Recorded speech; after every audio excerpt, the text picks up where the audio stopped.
Vous êtes une personne autonome et débrouillarde? Esprit d'équipe et habileté manuelle font également partie de vos qualités? Vous aimez le travail bien fait? Alors découvrez le métier de poseur, poseuse de sol parquet.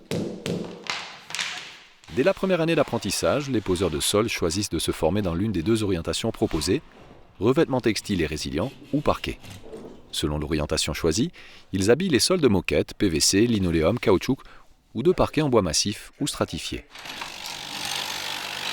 Enlever les vieux revêtements et les éliminer, évaluer les supports et déterminer les constructions adéquates font partie de leurs tâches quotidiennes. Selon le type de revêtement, ces professionnels installent également des couches intermédiaires ou d'isolation afin d'atténuer le bruit, l'humidité ou la chaleur. Les poseurs de sol se déplacent sur les chantiers et chez des particuliers et travaillent à l'intérieur d'immeubles ou de locaux neufs ou en restauration. Ils exercent leur activité principalement à genoux, dans des positions parfois inconfortables.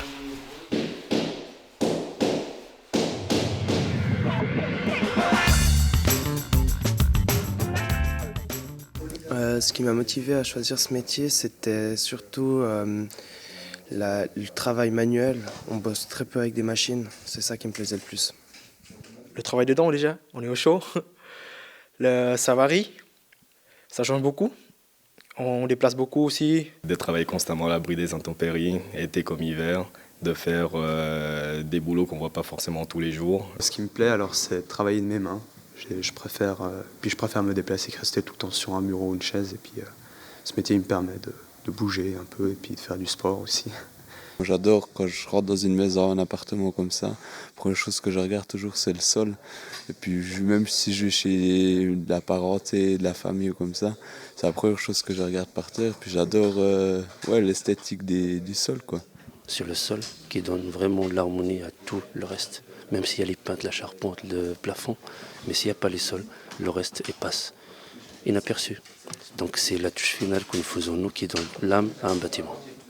Ce que je trouve moi intéressant, c'est les matières qu'on pose, que ce soit de la moquette, on a une bonne diversité, et aussi comment les travailler.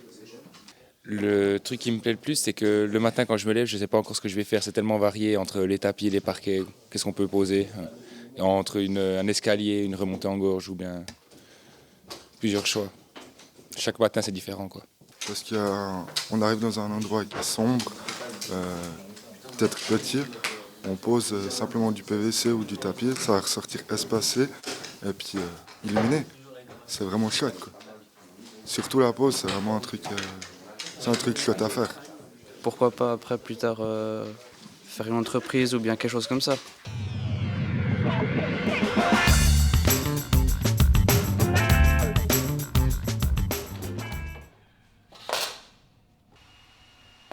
Alors, je travaille dans une entreprise de poseurs de sol de 20 collaborateurs et nous nous trouvons ici dans un hôpital et nous rénovons les salles d'opération. Alors en général, quand on arrive, c'est souvent chez des clients, donc il y a un ancien revêtement, donc on doit commencer par l'arracher. Alors des fois, c'est facile à arracher, mais des fois, faut utiliser des machines qu'on appelle un stripper, donc c'est une grosse machine qui a une lame devant puis qui vibre. Puis alors, une fois que c'est arraché, des fois, on doit poncer un peu les résidus de colle. Pour le PVC, on ponce le lissage qu'on a fait au préalable. Donc en général, on lisse la veille et puis le lendemain, on peut revenir. En général, le lissage est sec, ça sèche assez rapidement. Puis après, on peut commencer à aspirer surtout. Ça, c'est un fondamental du métier, c'est d'aspirer, d'être toujours au propre. Et puis ensuite, on peut commencer la pose. Donc on fait en général la mise en place des rouleaux. On déroule les rouleaux, puis on les met en place. Puis ensuite, on relève chaque fois un côté. On colle, on en colle un côté. Puis après, pour le PVC, on doit attendre que la colle sèche. Donc en général, c'est entre quart d'heure, 20 minutes, après qu'on l'ait étalé. Puis après, on pose, on masse, on coupe les bords. Ensuite, on coupe les joints. Et puis, une fois que tous les côtés sont posés et collés, on les soude pour qu'ils soient étanches. Donc, c'est une soudure qui est à chaud. Si par exemple c'est dans un hôpital, il n'y a pas de souci pour le lavage, etc. Et pour les finitions, on pose les plinthes. Et puis on fait en général des petits silicones aux cadres de porte pour que ce soit plus joli. et plus étanche.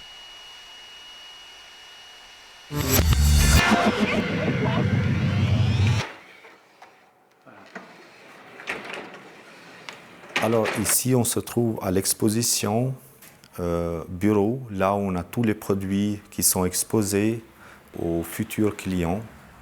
Et notre entreprise compte 22 collaborateurs. Ici, nous travaillons avec toutes sortes de bois.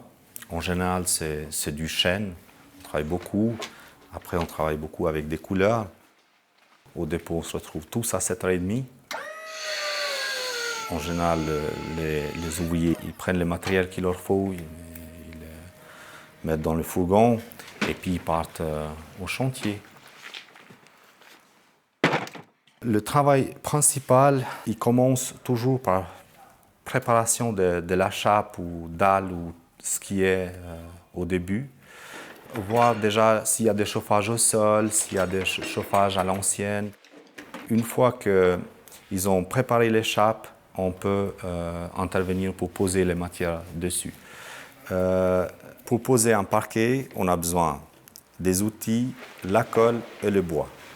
On mesure depuis le mur jusque là où on va arriver avec la colle et que la colle ne sèche pas. On regarde si le mur est droit et puis on pose la colle. Et on commence avec le parquet à 8 mm du mur, parce que comme le bois il bouge, on est obligé de laisser cet espace. Et puis on fait les découpes du parquet selon la pièce, si elle est carrée ou pas. Et puis on met un joint souple tout simplement. À la fin, on pose les plinthes autour, puis le travail est fini.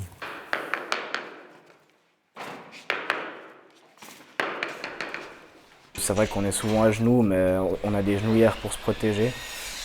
Alors ça va, c'est une habitude à prendre. C'est vrai que quand on revient des vacances, on a un petit peu mal aux genoux la première semaine, mais après ça passe, quoi. On s'habitue. Alors on change régulièrement de chantier, c'est assez intéressant parce qu'on voit des choses différentes un peu tous les jours et c'est assez sympa. En général, les lieux de travail ils sont fermés. Il y a une température de 18 à 25 souvent et plus, mais on ne peut pas être plus bas. Après, voilà, on travaille à genoux, courbé comme ça. Il y a aussi de la poussière, du bois, de la colle quand on pense l'échappe par exemple, mais beaucoup moins des odeurs des colles qui étaient à base de solvant.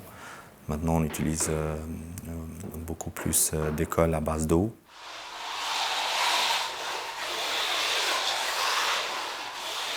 Pour faire ce métier, il faut être soigneux, habile de ses mains, il faut aimer travailler en équipe et avoir une bonne condition physique.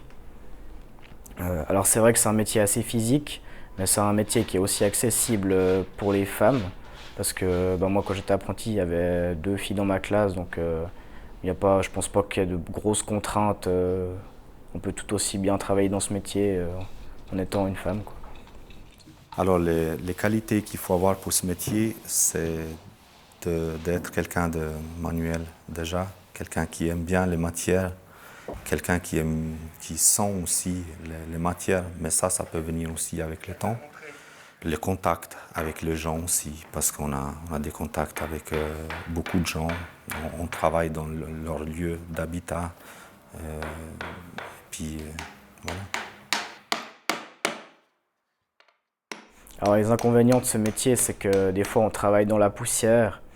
Et puis c'est sûr qu'on est à genoux, alors ça c'est tous les jours, c'est sûr, mais on a des bonnes genouillères, alors c'est pas ça qui fait le plus mal, c'est plutôt au dos, parce que c'est toujours le fait de se mettre à genoux, de se relever, c'est ça qui peut faire un peu mal au dos.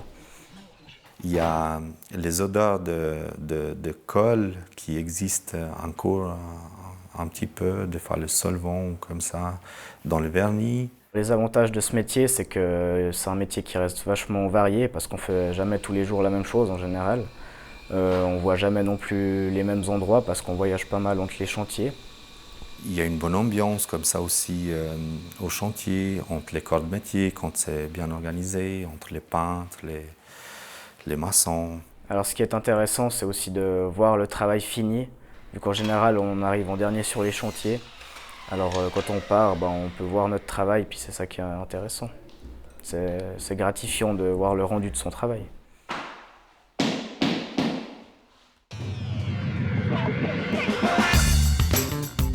Ce qui me plaît dans ce métier, c'est les produits qu'on utilise, le bois, les moquettes, les linos qui sont des produits naturels, les contacts avec les gens et puis le fin des travaux, la satisfaction une fois les travaux sont finis.